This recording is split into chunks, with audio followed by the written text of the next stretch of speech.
Next up, I have a presentation on the Garfield Electric Substation from Dennis Brennan's signature series. But okay, after many false starts, I'm pleased to have a feature on the Garfield Electric Substation.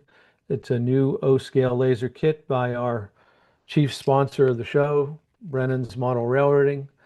This is considered a Dennis Brennan's signature series model. I'm going to it's going to be a two-part series, and I'm going to run you through this really most excellent kit. So this was the ad that's been running in our digital magazine, and the kit lists for $159.95. It's an O-scale kit, laser cut kit. If you're interested in this kit and you go on his website and you type in NEWTRX, you'll get a $20 discount and you'll pay only $139.95.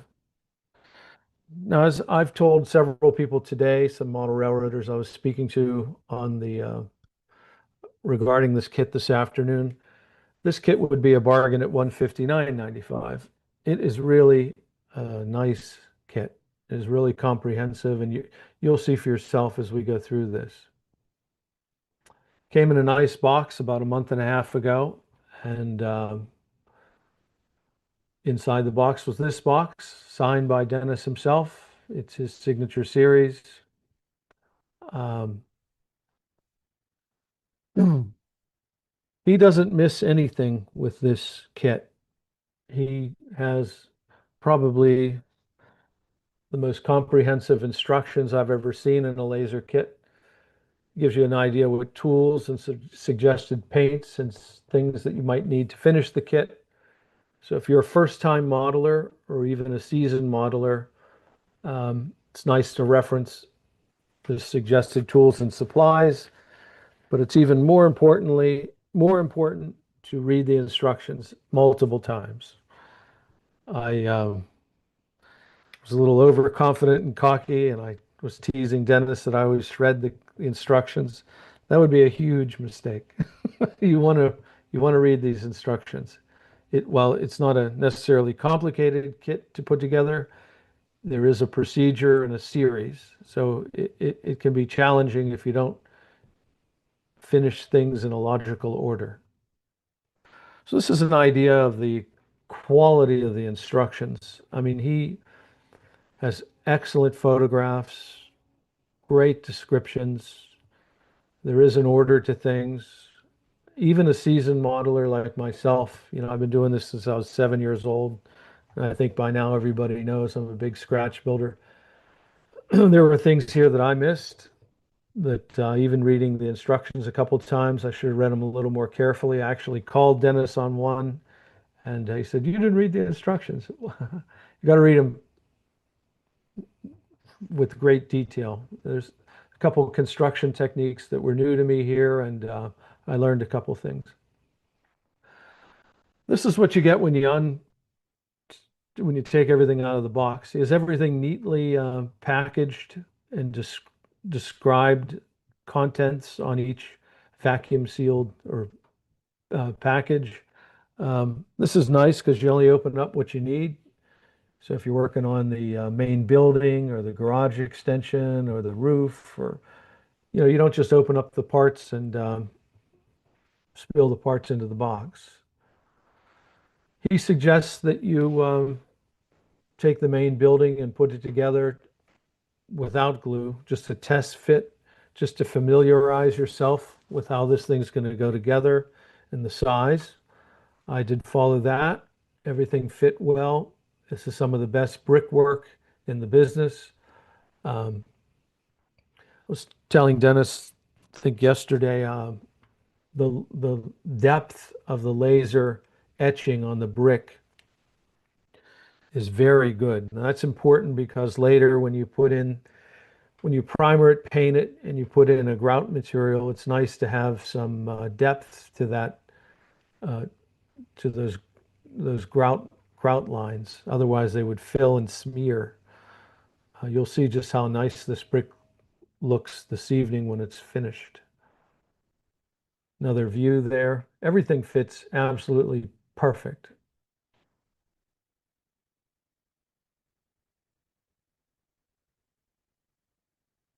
Just different views. I always start with a plywood base, and this model is no exception. The black is the outline where the building goes, the gray is just the perimeter. I just build all my buildings on plywood.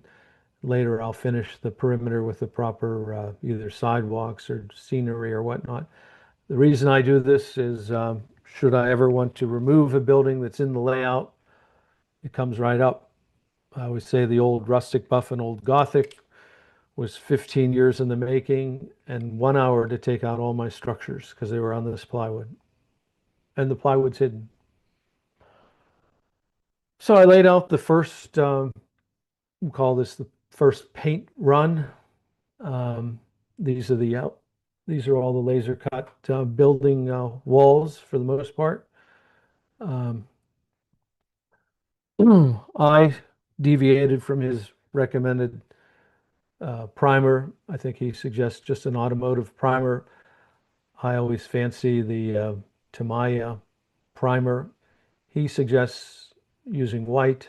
I do have white Tamiya primer, but the color that I sprayed next, it doesn't matter what color primer, so long as it's a light primer. And I use the Tamiya. It's a non-filling primer.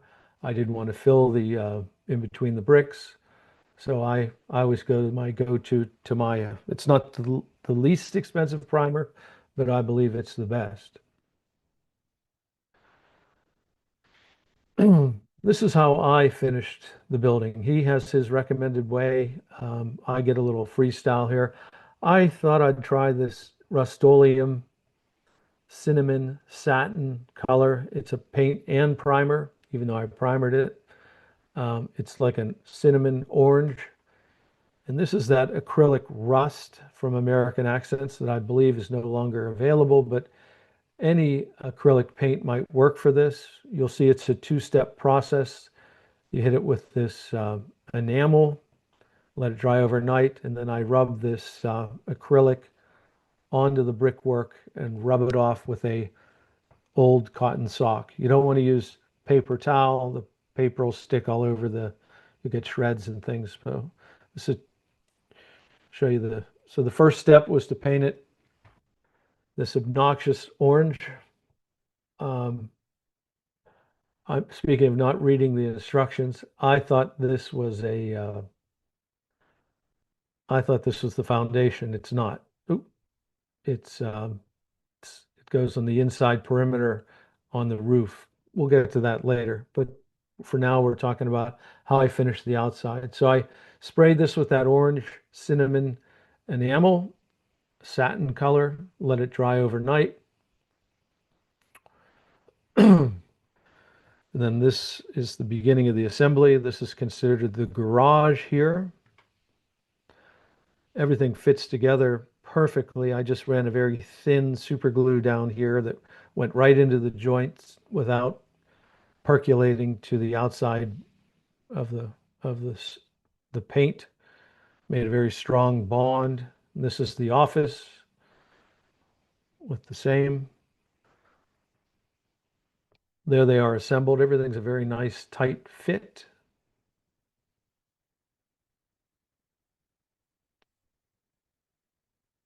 There's that add-on. That satin sheen will go away, of course. You'll see in a moment. Next up are the windows. This is a sort of like a very thin laser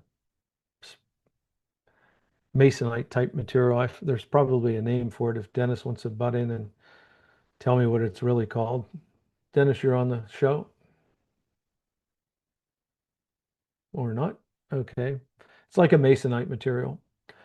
I sprayed it with this Rust-Oleum uh, Hunter Green.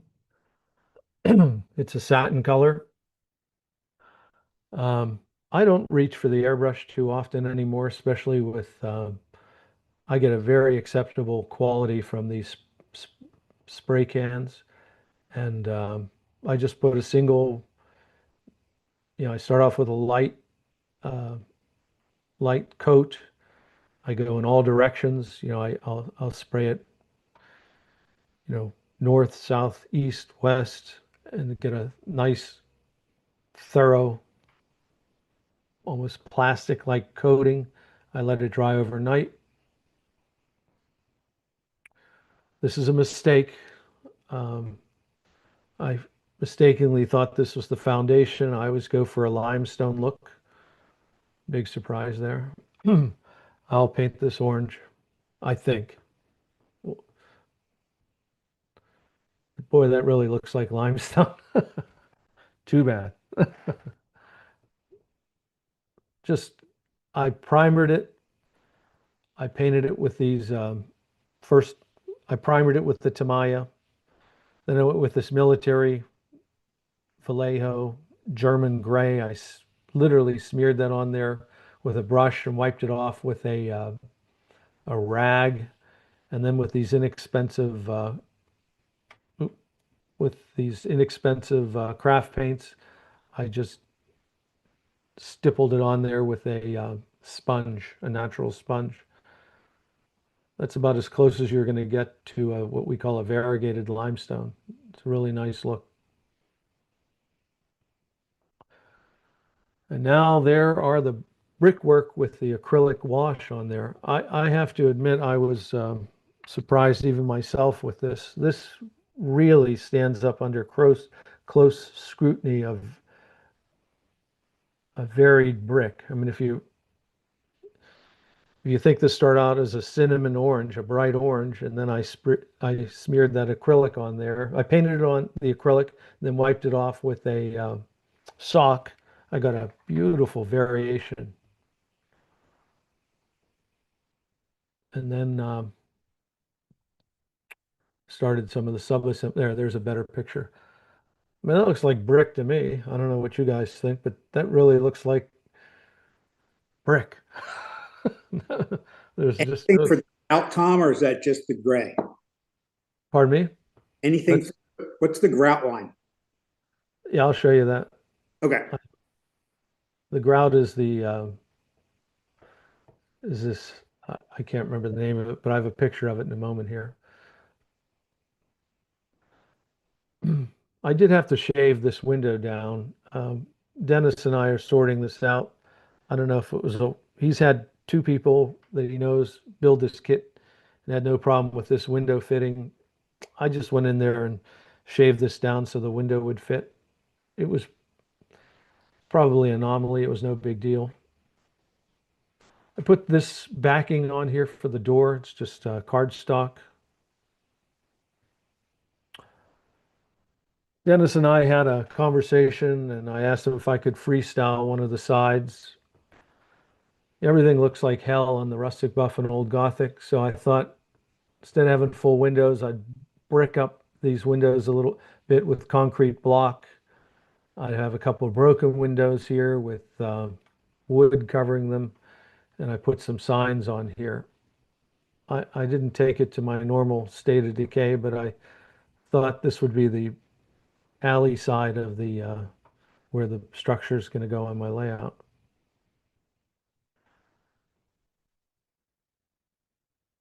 This isn't fully weathered yet, but it's looking really sharp.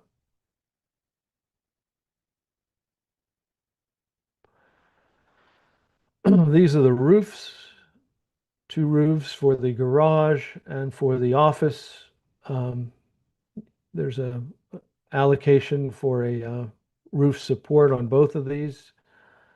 And then he gives you a black cardstock.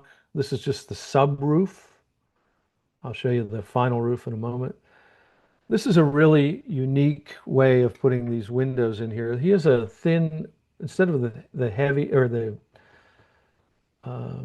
normal acetate, this material is like a flexible vinyl. It's really a neat, oh, mouse is really sensitive tonight. This is really neat material for windows. It's like a vinyl almost. So this is a layering process. So I'll give you an idea how this works. So First thing you do is you, with an X-Acto knife, I peeled off the middle section here. See, there's a cut here. See that cut? I peeled that off, and then you insert this, we'll call it vinyl acetate, in this piece. And then, so it has one side as a protective layer on it. You just peel that off. It's like a paper. It's not an adhesive. Uh, um, so you're basically building a window with three layers. I don't know if this comes clear how this works. So you don't see this perimeter. This goes on the inside of the building. So this presses against the window. You'll see it in the photo here. See the trick? So basically you're pressing the window in from the back, and this border here has adhesive on it. So it's basically an insert. Um, a conventional model would be done like this on the left. I couldn't use this backer board, we'll call it, here because I had all this going on. So normally you just glue in the window, right? Like if it's a Tichy or a Grant Line masonry window, it fits within the brick. You have to glue it in. Which is really unique is this backer board performs two functions. It gives you the back side of the window, these mullins, and it gives you something it has an adhesive back, something to press into the penetration, the hole here for the window. I went ahead and glued it in too because I don't necessarily trust the adhesives over time. So I just put super glue around the perimeter. That's optional. Does everybody understand how that works? It's really pretty slick. I'd never seen that before. It ensures a perfect fit for a perfect gap on a masonry type window. So the distance between the front brick and the rear brick are perfect because this is in essence a template and gives you the ability to glue it as well. Remember that roof? He gives you a corrugated material for the roof. Um, I've demonstrated this technique in the past.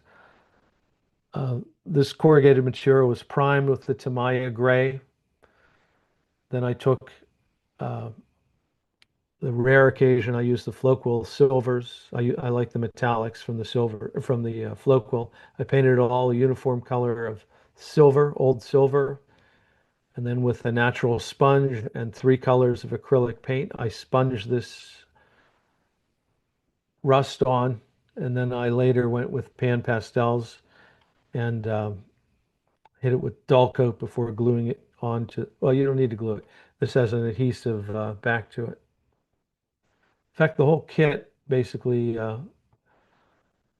like the windows and the some of this roofing, all has this adhesive already on the components. This front door for this garage, that no glue is required. So there it is with the windows shaping up.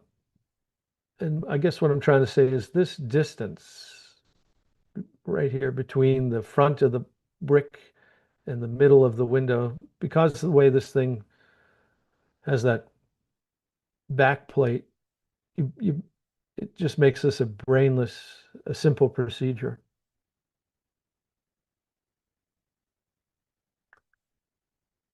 There's the side with the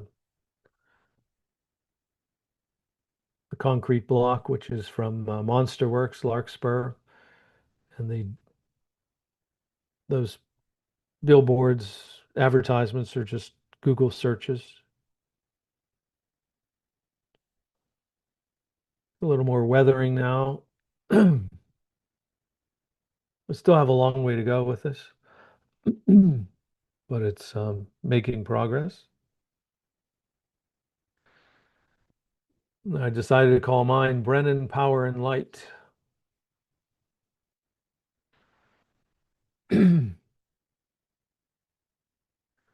It's a very handsome kit and doesn't have to be power and light. It could be anything, but it's a very nice looking structure and it's a real value. I honestly, I have a lot of kits, mostly unbuilt, but this is a really sharp kit and that brickwork looks nice. For some reason I'm Hey, missing I had a quick question about that is while we're on it, if you go back about 10 photographs or slides, when you were zooming in on the brick close up, I noticed kind of the striations in brick work that you normally will see when you really look closely to them. Did you add those yourself, or is that part of what he designed? That was a happy accident with the acrylic medium that I put on top of the enamel. I mean, that I don't know how that was. It looked so perfect. I know, I was like, it looks like they're actual little clay-fired bricks, doesn't it?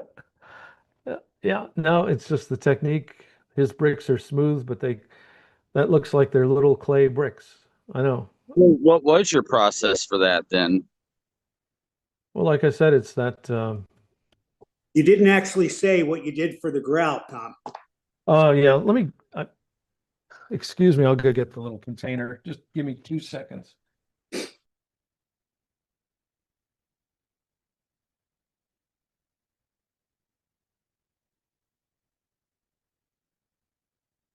It is called Robert's Brick Mortar Formula. It's still sold. Robert's Brick Mortar Formula for the real look of brick and stone. Comes in a nice little container. See it? Yeah.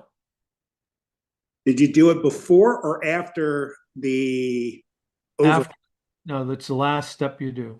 Okay. And now you just put it on and then well, let me go back to this real quick. So I I primer it. Here's the procedure. I primer it with Tamiya primer. Okay. Then I spray it with this Rust-Oleum enamel. I let it dry overnight. Then with this American Accents top coat, it's an acrylic rust color. Any rust acrylic paint would work, like a craft paint. You would don't want it to dry on there though, so you'll want to add a little water to your acrylic. You paint it on and rub it off. So there's just the base color in orange, dried overnight. And there is the with the acrylic wash.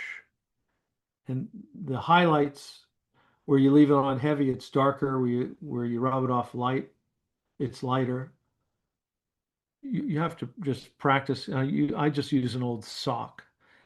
And I should say that after that enamel's uh, solid orange color, when I put the acrylic over it, before I put the Robert's brick mortar on there, I seal that acrylic with dull coat because I don't want the brick mortar mix. I'm not sure it would, but I don't want it to lift any of the acrylic overwash off. So I seal it with dull coat.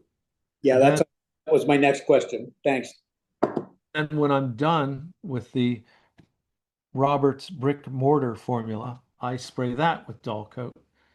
And then my ultimate, I haven't done it yet, but I will go back with, I will end with pan pastels and put a little weathering on this whole thing.